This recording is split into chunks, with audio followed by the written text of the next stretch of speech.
Hello everyone. আজি আমি নৱম শ্ৰেণী ক্লাছ 9ৰ গণিত মেথমেটিক্সৰ অনুশীলনী 4.3 এক্সাৰসাইজ 4.3 কুৱেশ্যন নম্বৰ 8 টো সলভ কৰিম আৰু এইটো হৈছে আমাৰ এই অধ্যায়ৰ চেপ্টাৰৰ পাৰ্ট 34 ঠিক আছে এট ফাৰ্ষ্ট কুৱেশ্যনটো চাই লৈছো in countries like USA and Canada temperature is measured in Fahrenheit whereas in countries like India it is measured in Celsius. Here is a linear equation that converts Fahrenheit to Celsius. কি কৈছে America যুক্তৰাষ্ট্ৰ Canada আদিৰ দৰে দেশত উষ্ণতাক Fahrenheit এককেৰে জোখা হয় কিন্তু ভাৰতৰ দৰে দেশত ইয়াক সেলসিয়াছ এককেৰে জোখে তলত এটা ৰৈখিক সমীকৰণ দিয়া হ'ল যিটোৰ সহায়ত ফাৰেনহাইটক সেলসিয়াছলৈ পৰিৱৰ্তন কৰা হয় সো কি কৈছে আমেৰিকা যুক্তৰাষ্ট্ৰই হওক USA হওক বা কানাডা অন্য ফ্ৰান্স জাৰ্মানী এনেকুৱা টাইপ আমাৰ ওয়েস্টাৰ্ণ কান্ট্ৰিজ বিলাকত কি কৰা হয় উষ্ণতাক টেম্পাৰেচাৰ বিলাকক ফাৰেনহাইট স্কেলত জোখা হয় তোমালোকে এটা ফাৰেনহাইট আৰু সেলসিয়াছ স্কেলৰ বিষয়ে সায়েন্সত গণিতত পাই আহিছা হয়নে আৰু আমাৰ ইণ্ডিয়াৰ দৰে দেশত ইণ্ডিয়া পাকিস্তান বাংলাদেশ আমাৰ এইসমূহ দেশত কি কৰা হয় টেম্পাৰেচাৰ বিলাক উষ্ণতাক কেনেকৈ মেজাৰ কৰা হয় সেলসিয়াছৰ সহায়ত সেলসিয়াছ স্কেলৰ সহায়ত মেজাৰ কৰা হয় এতিয়া তলত আমাক এটা ইকুৱেশ্যন দিছে তোমালোকে ইকুৱেশ্যনটো দেখিছা সমীকৰণটা দিছে যে f = 9/5 c + 32 এই ইকুৱেশ্যনটোত f টোৱে কি বুজাইছে f টোৱে ফাৰেনহাইট বুজাইছে আৰু c টোৱে সেলসিয়াছ বুজাইছে আৰু এই ইকুৱেশ্যনটোৰ সহায়ত সমীকৰণটোৰ সহায়ত আমি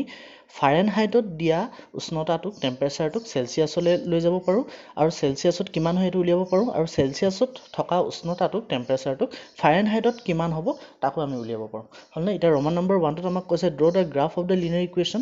above using Celsius for x-axis and Fahrenheit for y-axis এতিয়া আমাক এই ওপৰ ইনফৰমেশনটোক ওপৰ সমীকৰণটোক ইকুৱেশ্যনটোক কি কৈছে গ্ৰাফত ড্ৰ কৰিব দিছে লেখত অংকন কৰিব দিছে যত x অক্ষডালক আমাক সেলসিয়াছ বুলি ধৰিব দিছে আৰু y অক্ষডালক ফাৰেনহাইট বুলি ধৰিব দিছে হয়নে সেলসিয়াছৰ বাবে x অক্ষ আৰু ফাৰেনহাইটৰ বাবে y অক্ষ ধৰি এই ৰৈখিক সমীকৰণটোৰ এটা লেখ অংকন কৰিব লাগে ঠিক আছে লেখটো অংকন কৰিব হলে গ্ৰাফডাল ড্ৰ কৰিব হলে তোমালোকে জানে আমি এট ফাৰ্স্ট কি কৰিব লাগিব আমি তাৰ কোঅৰ্ডিনেট গিটা হয়নে এই ইকুৱেশ্যনটোৰ পৰা কোঅৰ্ডিনেট গিটা ইয়াৰ স্থানাংক গিটা উলিয়াই ল'ব লাগিব হয়নে সো স্থানাংক গিটা উলিয়াব হলে এট ফাৰ্স্ট আমি ওকে চাই যোৱা স্থানাংক গিটা কেনেকৈ উলিয়াম তোমালোকে জানে অলৰেডি ইয়াৰ প্ৰিভিয়াস পাৰ্ট বিলাকত পাই আহিছা কেনেকৈ স্থানাংক বিলাক উলোৱা হয় আমাৰ ইকুৱেশ্যনটো কিমান হয় ইকুৱেশ্যনটো হৈছে f = 9/5 c + 32 ওকে আমি টেবুলখন বনাই লওঁ x এক্সিস আৰু y এক্সিসৰ কাৰণে আৰু x অক্ষডালক কি বুলি ধৰিব দিছে সেলসিয়াছ বুলি ধৰিব দিছে সেইটো কাৰণে মই ব্ৰেকেটৰ ভিতৰত x লৈ পিনে মই সেলসিয়াছ লিখি দিছো আৰু ফাৰেনহাইটটো কি বুলি ধৰিব দিছে y বুলি ধৰিব দিছে হলনে ওকে এট ফাৰ্স্ট আমি কি কওঁ এট ফাৰ্স্ট আমি সেলসিয়াছ x ৰ মানটো 0 বুলি ধৰিলো হলনে x ৰ মানটো মানে সেলসিয়াছৰ মানটো যেতিয়া আমি 0 বুলি ধৰো এটা ইয়াত চোৱা c ভ্যালুটো ইয়াত কিমান হৈ গল c ভ্যালুটো হৈছে ইয়াত 0 আৰু c ভ্যালুটো যদি 0 হয় ইয়াত 9/5 টো c লগত কি হৈ আছিল পূৰণ হৈ আছিল মাল্টিপ্লাই হৈ আছিল সো c ভ্যালুটো যদি 0 হৈ যায় 0 লগত যিকোনো সংখ্যা পূৰণ হোৱাৰ লগে লগে উত্তৰটো 0 হ'ব মানে এই গুটে মানটো কিমান হৈ গল 0 হৈ গল আৰু এই মানটো 0 হৈ যোৱাৰ লগে লগে f ৰ মান কিমান হৈ গল f = 32 ওলাই আছে মানে এটা আমি ডাইৰেক্ট বহাব পাৰো ডাইৰেক্ট বহালো হ'ব নেক্সট ওলা নেক্সটত আমি কি কৰিব লাগে এবা ফৰ এক্সাম্পল আমি ইয়াত চোৱাচোন ইয়াত তোমালোকে দেখিছা যে 9/5 বুলি কওঁতে ইয়াত হৰটো ডিনোমিনেটৰটো কিমান হয় 5 হয় আৰু আমি গম পাওঁ 5 এ নকটো সম্পূৰ্ণ হৰণ নাযায় কমপ্লিট ডিভাইড নাযায় সো c মানটো তোমালোকে এটা এনেকুৱা মান লোৱা যোনটো মান ললে পাছে তাক সম্পূৰ্ণ হৰণ যায় মানে 5 ৰ মাল্টিপলছ বিলাক গুণিতক বিলাক লৈ লোৱা হয়নে 5 ৰ গুণিতক মাল্টিপলছ কি আছে আমি c জায়গাত 5 ও ধৰিব পাৰো তেতিয়াও 5 কেনসেল আউট যাব বা c জায়গাত আমি 10 ল'ব পাৰো তেতিয়াও 5 এ 10 ক কেনসেল আউট যাব দুবাৰ হয়নে বা 15 ল'ব পাৰো 20 ল'ব পাৰো সকলোকে কি যায় 5 এ হৰণ যায় পাছে ডিভাইড যায় হয়নে সো আমি কি কৰিলো ফৰ এক্সাম্পল মই c মানটো ধৰি লোৱা 10 লৈ ললো হয়নে c মানটো যেতিয়া 10 লম ওকে c মানটো 10 লোৱাৰ লগে লগে কিমান হয় উত্তৰটো আমি চাই লওঁ ওকে c মানটো 10 ললো সো f = 9/5 into 10 c জায়গাত কি বহালো 10 plus 32 এটা চোৱা পাছে 10 গুছি গল 2 বাৰ হলে 9 2 কিমান হৈ গল 18 plus 32 প্লাস কৰি দিয়া 0 হৈ গল 50 মানে আমি গম পালো যেতিয়া c মানটো আমি 10 লওঁ c মানটো 10 ললে আমাৰ f মানটো কিমান ললে f মানটো 50 ললে হলে সিমিলাৰলি c মানটো এবাৰ 15 লৈ ললো হ'ব c মানটো 15 ললে কিমান লয় আকৌ চোৱা f ইকুৱেশ্যনটো কিমান আছিল f = 9/5 into c c মানটো কিমান লৈছো ইয়াত 15 c মানটো 15 ললো প্লাস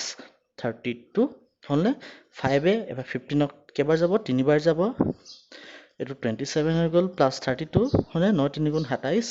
হ'ল প্লাছ কৰি দিয়া এফালে 9 থাকিলে এফালে 5 থাকিলে সো নেক্সট আমি গম পালো যেতিয়া c মানটো আমি 15 লওঁ তেতিয়া f ৰ মানটো কিমান হয় 59 হৈ যায় তোমালোকে ইমানখিনি ওকে দুটা স্থানাংক দুটা কোঅৰ্ডিনেট ললে সাফিসিয়েন্ট হ'বনে মই তিনটা লগে দেখুৱাই দিছো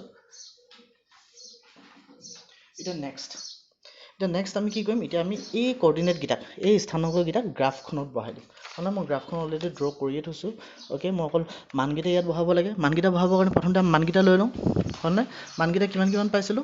সাজা টেবুলখনত দিয়া আছে আমি গম পালো অলৰেডি সো প্ৰথম মানটো হৈছে x ৰ মান 0 আৰু y মান 32 x ৰ মান 0 y মান 32 দ্বিতীয় মানটো কিমান হয় x ৰ মান 10 y মান 50 10,50 হয়নে আৰু তৃতীয় কোঅৰ্ডিনেটটো তৃতীয় স্থানাংকটোত x ৰ মান হৈছে 15 আৰু y মান হৈছে 59 গটেইটা লৈ ললো এটা প্লট কৰিব লাগে ওকে আৰু স্কেলৰ মানটো মই গ্ৰাফখনত কেনেকৈ লৈছো চোৱা মই x অক্ষ আৰু y অক্ষ হলনে x এক্সিস আৰু y এক্সিসৰ কাৰণে মই স্কেলৰ মানটো সমান লৈছো ইয়াত তোমালোকে বেলেগ কোনো ল'ব পাৰা মই একেটাই লৈছো এটো কাৰণে মই দুবাৰ লিখি থকা নাই x অক্ষৰ বাবে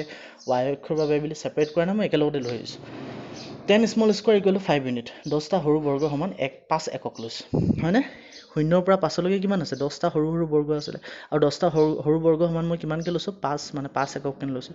এফালে চোৱা y মানৰ কাৰণে সেম মানে y মানৰ কাৰণে সেম x মানৰ কাৰণে সেম লৈছো একে মান লৈছো হয়নে এটা চোৱা ফাৰ্স্ট কোঅৰ্ডিনেটটো কিমান হয় x মানটো 0 x মানটো 0 মানে x টো খুফালে বা বাওফালে গ'ল তেন এফালেও নগল কাৰণ 0 হৈ থাকিলে মাজতে থাকি গ'ল হয়নে নেক্সট চোৱা y মানটো কিমান হয় 32 y মানটো যদি 32 এটা y মানটো 32 বুলি কোনটা ই কি হয় ই এটা পজিটিভ নাম্বাৰ হয় হয়নে ধনাত্মক সংখ্যা হয় 32 কত যাব ওপৰলে যাব এটো হৈছে 30 এটো হৈছে 35 মাজত আছে 10 টা সৰু ঘৰ মাজত যদি 10 টা সৰু ঘৰ আছে আৰু আমি যদি ইয়াত 5 লৈছো তেন্তে দুটা সৰু বৰ্গই কিমান বুজাই আছে দুটা সৰু বৰ্গই এক একক বুজাই আছে two small square equal 1 unit হৈ আছে সো দুটা সৰু বৰ্গত পাই হৈ যোৱাৰ লগে 30 ৰ পিছত দুটা সৰু বৰ্গ পাই হোৱাৰ লগে আমি 31 পালো আৰু দুটা সৰু বৰ্গ পাই হোৱাৰ লগে আমি কিমান পাই গলো 32 পাই গলো ধৰি পাইছা ন তোমালোকে জানাই এইবিলাক আমি অলৰেডি ডিসকাস কৰি আহিছো আগৰ ক্লাছত হল ফাৰ্স্ট কোঅৰ্ডিনেটটো পাই গলো সেকেন্ড কোঅৰ্ডিনেট 10,50 x ৰ মান কিমান হয় 10 টো ক'ত আছে এইটো 10 আৰু y মান কিমান হয় 50 টো ক'ত আছে y মান 50 ওপৰলে আছে হয়নে 1050 ক'ত লগ লাগিছে এই দখত লগ লাগিছে ধৰি পাইছা ন এই দখত লগ লাগিছে তৃতীয় মানটো চোৱা x ৰ মান কিমান হয় 15 ক'ত আছে এইটো 15 হয়নে আৰু y মান কিমান হয় 59 টো ক'ত হ'ব এইটো 60 পৰা দুটা সৰু বৰ্গ তলত 60 দুটা সৰু বৰ্গ তলৰ মানটোই কিমান হ'ব 59 হ'ব লাগিব হয়নে তেন্তে 59 আৰু 15 আৰু 59 ক'ত লগ লাগিছে এই দখত লগ লাগিছে ধৰি পাইলা না এতিয়া আমি স্কেলডাল ললো স্কেলডাল লৈ আমি পইণ্ট গিটাক লগাই দিলো আৰু পইণ্ট গিটাক লগাই দিয়া লগে আমি তাক এটা নাম দি দিলো ফৰ এক্সাম্পল xy তোমালোকে ইয়াত লিখি দিব পৰা এটাকে xy therefore xy is the required graph of the given equation এটাকে xy হৈছে আমাৰ পাবলগীয়া সমীকৰণটোৰ লেখ ঠিক আছে নেক্সট আমি ৰমান নম্বৰ 2 লে আহিছো ইয়াত কেইবাটাও প্ৰশ্ন দিয়া আছিল পাঁচটা প্ৰশ্ন দিয়া আছিল প্ৰথম প্ৰশ্নটো সমাধান হ'ল দ্বিতীয় প্ৰশ্নটোলৈ আহা দ্বিতীয় প্ৰশ্নটো কি কৈছে if the temperature is 30 degrees celsius what is the temperature in fahrenheit কি বুলি কৈছে যদি উষ্ণতা 30 ডিগ্ৰী সেলসিয়াস তেন্তে এই উষ্ণতা ফাৰেনহাইটত কিমান হ'ব কি বুলি কৈছে সি মানটো ইয়াত কিমান বুলি কৈছে সি মানটো 30 ডিগ্ৰী বুলি কৈছে সি মানটো 30 ডিগ্ৰী হলে ফাৰেনহাইটৰ মানটো কিমান উলিয়াব লাগে সলভ কৰিব লাগিব হয়নে সলভ কৰিব লাগিব সো ইকুৱেশনটো আকৌ লৈ ললো আমি ইকুৱেশনটো কিমান হয় f equal to 9/5 into c plus 32 প্ৰশ্নটোত c মানটো কিমান বুলি কৈছে c মানটো কৈছে c মানটো 30 বুলি কৈছে সো c মানটো জায়গা 30 বহাই দিয়া into 30 plus 32 পাছে 30 কিমান বাই যায় সবাৰ যায় হলে 6 9 যায় কিমান হৈ গল 54 plus 32 হলে 4 plus 2 হৈ গল 6 আৰু 5 plus 3 হৈ গল 8 আমি গম পাই গলো মানে কি হল যেতিয়া c মানটো 2 নম্বৰটো কাৰণে উত্তৰটো কিমান হ'ব যেতিয়া সেলসিয়াস টু 86 ডিগ্ৰী সেলসিয়াস হৈ থাকে তেতিয়া 86 ডিগ্ৰী সেলসিয়াস টু যেতিয়া সেলসিয়াস টু 30 ডিগ্ৰী সেলসিয়াস হৈ থাকে সেলসিয়াস টু যেতিয়া 30 ডিগ্ৰী হয় তেতিয়া ফাৰেনহাইটৰ মানটো কিমান হৈ যায় 86 হৈ যায় আমি কেনেকৈ গম পালো আমি c জায়গাত 30 বহাই দিলো f ৰ মানটো নিজে ওলাই গল এবাৰ 3 নম্বৰটোলৈ আহা 3 নম্বৰ প্ৰশ্নটো কি কৈছিলে ওকে 3 নম্বৰ প্ৰশ্নটো কৈছে if the temperature is 95 degree Fahrenheit what is the temperature in Celsius যদি উষ্ণতা 95 degree Fahrenheit হয় তেন্তে এই উষ্ণতা সেলসিয়াসত কিমান ঠিক আছে এবাৰ এফৰ মানটো দিয়া আছে এফৰ মান কিমান হয় 95 হয় যদি এফৰ মানটো 95 হয় তেন্তে সি মানটো কিমান উলিয়াব লাগে আমি সমাধান কৰিব লাগিব হলে আকৌ লৈ ললো f = কিমান হয় 9/5 into c plus 32 given equation to লৈ ললো ইয়াত কি কৈছে f ৰ মান কিমান ল'ব কৈছে f ৰ মানটো 95 হয় বুলি কৈছে f ৰ মানটো 95 হলে c মানটো কিমান আমি উলিয়াব লাগে হলে plus 32 হল ওকে নেক্সট আমি কি কৰিম প্ৰথমতে 32 টো নাইকা কৰা 32 টো নাইকা হলে আমি ইয়াত প্লাস 32 আমি দুই ফেলে মাইনাস 32 এটা কৰি দিম এফালে মাইনাস 32 কৰি দিম এফালে মাইনাস 32 কৰি দিম 95 minus 32 equal to 9/5 into c plus 32 minus 32 হল না plus 32 minus 32 cancel out গল মানে দুটা শূন্য হয় 32 পৰা 32 গলে শূন্য হ'ব মই কাটি দিলো ইয়াতে হল ইয়াৰ পৰা বিয়োগ কৰা 5 পৰা 2 গল 3 9 পৰা 3 গল 6 হল না equal to 9/5 into 6 হলে আমাক c মানটো লাগে সো c মানটো যদি লাগে এবাৰ কি কৰিম আমি নেক্সট তোমালোকে ইয়াত এটা কাম কৰিব পৰা হলনে একেবাৰতে আমি কি কৰিছো ইকুৱেল সাইনৰ ইপাৰ হিপাৰটো কথা কৈছো মই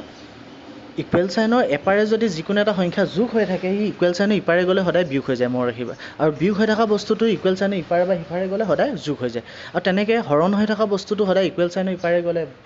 পূৰণ হৈ যায় আৰু পূৰণ হৈ থকা বস্তুটো সদায় ইকুৱেল সাইনৰ ইপাৰে গলে হৰণ হৈ যায় সো হেতু নিয়মত চাব গলে ইয়াত চোৱা 63 ইয়াত 5 টো 9 লগত কি হৈ আছিল হৰণ হৈ আছিল ডিভাইড হৈ আছিল ইয়াক যদি আমি এফালে মুভ কৰি দিও ই কি হৈ যাব ই পূৰণ হৈ যাব 63 লগত পূৰণ হৈ গল বুজি পালানে ইকুৱেল এফালে কিমান থাকি গল 9 into c থাকি গল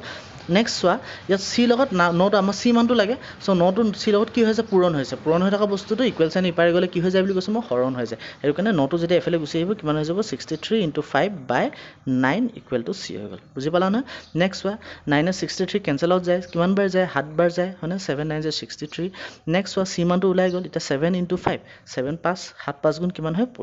35 equal to c মানে আমি গম পাই গলো আমাৰ তেন্তে ৰমান নম্বৰ 3 টো সলভ হৈ গল ৰমান নম্বৰ 3 ত কৈছিলে ফাৰেনহাইটৰ মানটো যেতিয়া 95 হয় ফাৰেনহাইটৰ মানটো যেতিয়া 95 হয় তেতিয়া c মান কিমান হয় তো আমি গম পাই গলো ফাৰেনহাইটৰ মানটো যেতিয়া 95 হয় তেতিয়া c মানটো মানে সেলসিয়াছৰ মানটো কিমান হৈ যায় 35 ডিগ্ৰী সেলসিয়াছ হৈ যায় হলনে আমাৰ 3 নম্বৰ প্ৰশ্নটো সমাধান হৈ গল এবাৰ 4 নম্বৰটো লেখা 4 নম্বৰটোত কি কৈছে if the temperature is 0 degree celsius what is the temperature in fahrenheit and if the temperature is 0 degree fahrenheit what is the temperature in celsius বহুত ইজি প্ৰশ্ন বহুত ইজিলি কৈছে যে যদি উষ্ণতা 0 ডিগ্ৰী সেলসিয়াস তেন্তে এই উষ্ণতা ফাৰেনহাইটত কিমান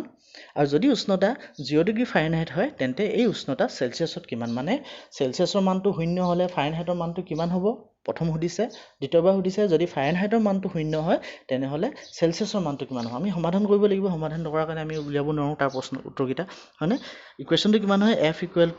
9/5 into c plus 32 কি বুলি কৈছে যেতিয়া সেলসিয়াছৰ মানটো শূন্য হয় ভালকৈ চোৱা ইয়াত c টো সেলসিয়াছ মানে c কথা বুজাই আছে হয়নে যেতিয়া c মানটো শূন্য হৈ যায় ভালকৈ চোৱা 9/5 টো c লগত কি হৈ আছে পূৰণ হৈ আছে যদি c মানটো আমি শূন্য বহাই দিওঁ শূন্য লগত যিকোনো সংখ্যা পূৰণ হোৱা মানে উত্তৰটো শূন্য ওলাব মানে এটো ভ্যালু গুটেটো 0 হৈ গল তেতিয়া f ৰ মানটো ডাইৰেক্টলি ওলাই আছে 32 হ'ব বুজি পালানে এটো সমাধান নকৰাৰ কাৰণে আমি উত্তৰটো গম পাই গলো হয়নে তো তোমালোকে লিখি দিব পৰা যেতিয়া c মানটো শূন্য হয়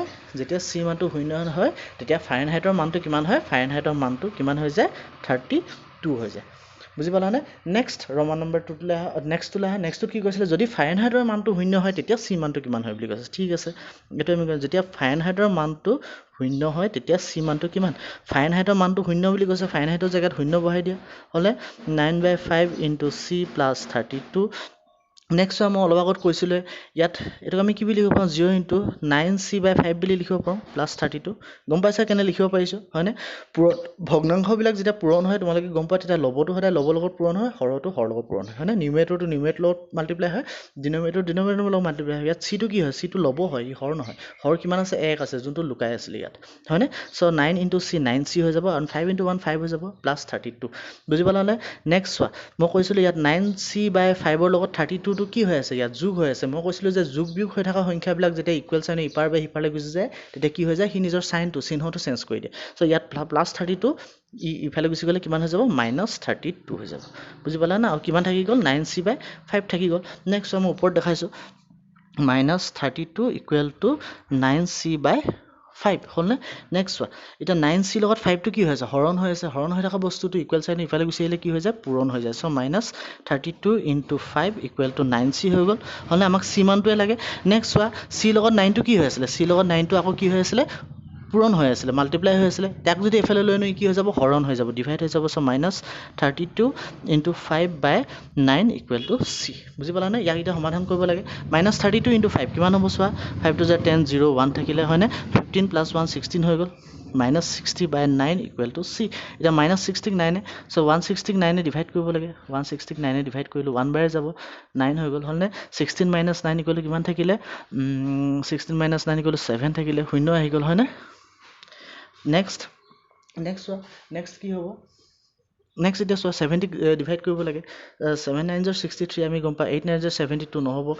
7 9 * 63 হলনে আকৌ 7 আহিলে 7 অহাৰ লগে লগে এতিয়া 9 7 হৰণ নাযায় আমি পইণ্ট ল'ব লাগিব দশমিক ল'লো 0 আহি গ'ল হয়নে 0 হোৱাৰ লগে লগে কি হ'ল চোৱা আকৌ 7 বাৰে যাব 7 9 * আকৌ 63 হৈ গ'ল আকৌ 7 আহিলে আকৌ পইণ্ট আকৌ 0 ল'ম আকৌ 7 আহিব ওপৰত মানে 17.7777 তেনেকৈ গৈ থাকিব এতিয়া তোমালোকক যদি পটাপট মনত পৰিছে তেন্তে আমি প্ৰথম অধ্যায় ফাৰ্ষ্ট চেপ্টাৰত আমি পাইছিলোঁ এনেকুৱা যোনবিলাকত দশমিকৰ পিছত সংখ্যাবিলাক ৰিপিট হৈ যায় হয়নে পুনৰাবৃত্তি হয় এইবিলাক সংখ্যা কি বুলি কোৱা হয় এটা আমি কি বুলি কৈছিলোঁ নন টাৰ্মিনেটিং ফাৰ্ষ্ট কথাটো হৈছে ই এটা নন টাৰ্মিনেটিং টাৰ্ম হয়নে নন টাৰ্মিনেটিং মানে কি ই শেষ হোৱা নাই ইয়াক গৈয়ে থাকিব উত্তৰটো ওলাই গৈ থাকিব হয়নে আৰু লগতে ই ৰিপিট হৈছে 7টো ইয়াত ৰিপিট হৈ গৈ আছে পুনৰাবৃত্তি হৈছে হয়নে চ' অপৰিসমাপ্তি প্ৰথম কথাটো ই পৰিসমাপ্তি হোৱা নাই শেষ হোৱা নাই ওলাই গৈ আছে সেইটো কাৰণে অপৰিসমাপ্তি আৰু লগতে পুনৰাবৃত্তি হৈছে চ'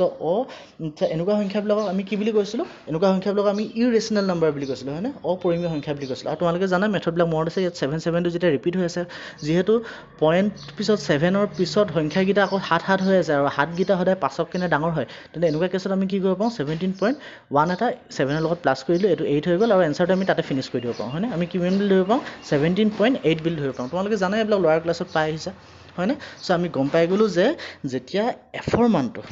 মানটো যেতিয়া শূন্য হৈ যায় এফৰ মানটো শূন্য হ'লে তেতিয়া চি মানটো কিমান হৈ যায় চি মানটো 17.8 বুজি পালানে 17.8 ওলাই যায় হ'ব চ' ইয়াৰ উত্তৰটো আমি গম পাই গ'লোঁ লিখি দিলা তোমালোকে উত্তৰটো ভালকেনে বহি লিখি দিবা therefore হ'লনে নেক্সট যেতিয়া এফৰ মানটো শূন্য হয় তেতিয়া চি মানটো কিমান হয় সমাধান কৰি পিনে দেখুৱাই ওপৰত লিখি দিবা তেতিয়া চি মানটো হৈ যায় 17.8 ডিগ্ৰী চেলচিয়াছ হ'বনে নেক্সট এবাৰ আমি আহিলোঁ লাষ্ট কুৱেশ্যনটোলৈ Roman number 5 ওলাই হ'বনে এবাৰ Roman number 5ত কি কৈছে is there a temperature which is numerically the same in both Fahrenheit and Celsius if yes find it কৈছে যে এনে কোনো উষ্ণতা আছে নেকি যিটো ফাৰেনহাইট আৰু চেলচিয়াছ এই দুয়োটাৰে সাংখ্যিকভাৱে একে যদি আছে নিৰ্ণয় কৰা ওকে মানে ইয়াত কি বুলি কৈছে এনেকুৱা কিবা উষ্ণতা আছে নেকি এনেকুৱা কিবা টেম্পাৰেচাৰ আছে নেকি যোনটো টেম্পাৰেচাৰত ফাৰেনহাইট আৰু চেলচিয়াছ দুটাৰে মান সমান হ'ব মানে x মানে এনেকৈ কোঅৰ্ডিনেট কেইটা আছে ন ইয়াত প্ৰথম কোঅৰ্ডিনেটটো নেক্সট সেকেন্ড কোঅৰ্ডিনেট এনেকৈ দুটা কোঅৰ্ডিনেট সেম হ'ব লাগিব মানে দুটাৰ স্থানাংক একে হ'ব লাগিব x মানটো y মানটো একে হ'ব লাগিব ইয়াত যদি x মানটো যদি 7 পাইছো y মানটো 7 পাব লাগিব বুজি পালানে যদি x মানটো -10 পাওঁ y মানটো -10 পাব লাগিব এনে কৈছে এনেকুৱা কিবা টেম্পাৰেচাৰ আছে নেকি যোনটো টেম্পাৰেচাৰ এনেকুৱা কিবা উষ্ণতা আছে নেকি যোনটো উষ্ণতাত দুটাৰে x অক্ষ আৰু y অক্ষ দুটাৰে মান কি হয় একেই হয় বুজি পালানে চ' আছে নে নাই তাৰ উলিয়াবৰ কাৰণে আমি সমাধান কৰিম এট ফাৰ্ষ্ট ওকে আছে নে নাই আমি সমাধান কৰিম কাৰণ আমাক যদি আছে তেন্তে আমাক ফাইণ্ড ইট উলিয়াই দিব কৈছে হ'ব চ' ইয়াক আমি সমাধান কৰিবলৈ কি কৰিলোঁ ওকে চাই যোৱা এট ফাৰ্ষ্ট আমি কি কৰিলোঁ আমাক প্ৰশ্নমতে কি বুলি কৈছে ইয়াত দুটাৰে একে হয় নেকি বুলি কৈছে যদি দুটাৰে একে হয় আমি ধৰিলোঁ F = C ধৰা হ'ল ফাৰেনহাইট আৰু চেলচিয়াছটো সমান হ'লনে ধৰা হ'ল এফৰ মানটো চিৰ লগত সমান হয় হ'লনে কাৰণ দুটা একেই বুলি কৈছে ন যদি এফৰ মানটো চিৰ লগত সমান হয় তেন্তে আমি ইকুৱেশ্যনটো কি কৰিব পাৰোঁ ইকুৱেশ্যনটো কিমান আছিলে F = 9/5 * C + 32 মই ইয়াত কি কৰিলোঁ এফৰ মানটো চিৰ লগত সমান বুলি কৈছোঁ মানে তোমালোকে কি দিয়া আইদাৰ এফৰ জেগাত C বহাই দিয়া বা C জেগাত F বহাই দিয়া মানে দুটাকে আমি একে কৰি দিম হ'লনে মই দুটাকে F বহাই দিওঁ হ'লনে F = 9/5 * C জেগাত কি বহাই দিলোঁ F বহাই দিলোঁ C জেগাত F কিয় বহালোঁ কাৰণ মই প্ৰথমতে ইয়াত লিখি দিছোঁ যে ইয়াত F আৰু C কি হয় সমান হয় হ'লনে দুটাই সমান তেন্তে আমি C জেগাত F বহাব পাৰোঁ বা Fৰ জেগাত C বহাব পাৰোঁ আমাৰ নিজৰ কথা হ'ব এতিয়া সলভ কৰা এটা কি হ'ল F 9 * F 9F হৈ গ'ল / 5 প্লাছ 32 নেক্সট চোৱা 32 টো 9f বাই 5 লগত কি হৈ আছে যোগ হৈ আছে ইয়াক যদি ইফালে পঠিয়াই দিওঁ ই কি হৈ যাব বিয়োগ হৈ যাব মাইনাছ 32 ইকুৱেল টু 9f বাই 5 হৈ গ'ল হ'লনে নেক্সট চোৱা নেক্সট আমি কি কৰিম ইয়াত চোৱা এতিয়া 9f ৰ লগত 5 টো কি হৈ আছিলে 9f ৰ লগত 5 টো হৰণ হৈ আছে ডিভাইড হৈ আছে যদি ইয়াক আমি বাওফালে লৈ আনো ই কি হৈ যাব পূৰণ হৈ যাব হ'লনে 5 টো ইফালে পঠিয়াই দিলে পূৰণ হৈ গ'ল কাৰ লগত পূৰণ হ'ব f - 32 দুটা সংখ্যাৰ লগতে কিন্তু পূৰণ হ'ব হেতু কিন্তু কেতিয়াও ভুল নকৰিবা হ'লনে নেক্সট এটা পূৰণ কৰা 5 * f কিমান হৈ গ'ল 5f - 32 * 5 কিমান হ'ব 5 * 10 0 15 16 হ'লনে ইকুৱেল টু 9f হ'বনে চোৱা এতিয়া 5f টো আকৌ হুফালে লৈ যোৱা এফালে ই কি হৈছে ধনাত্মক পজিটিভ হৈ আছিল হয়নে ইফালে গুচি গ'লে কি হৈ যাব নিগেটিভ হৈ যাব ঋণাত্মক হৈ যাব সো -60 টো থাকি গ'ল 5f টো আমি ইফালে পঠিয়াই দিলো 9f - 5f হৈ গ'ল বুজি পালা কিয় মাইনাস হৈ গ'ল কাৰণ এফালে প্লাস আছিল এফালে মাইনাস হৈ গ'ল হ'লে -60 equal to 9f - 5 equal to কিমান হ'ব 9f - 5 ইকুৱেল টু 4f তোমালোকে জানাই এইবিলাক কথা হয়নে নেক্সট চোৱা f ৰ লগত 4 টো কি হৈ আছে পূৰণ হৈ আছে f ৰ লগত 4 টো মাল্টিপ্লাই হৈ আছে পূৰণ হৈ আছে যদি আমি f এতিয়া 4 টোক যদি আমি বাওফালে লৈ আনো ই তেন্তে কি হৈ যাব পূৰণ হৈ থকা বস্তুটো সদায় হৰণ হৈ যায় ডিভাইড হৈ যায় হয়নে multiply always becomes divide next চোৱা এতিয়া 4 এ কেনসেল আউট কৰি দিয়া হল 4 4 0 16 0 মানে আমি গম পাই গ'লে f ৰ মানটো কিমান হয় -40 তেন্তে আমি ইয়াৰ পৰা কি ক'ব পাৰো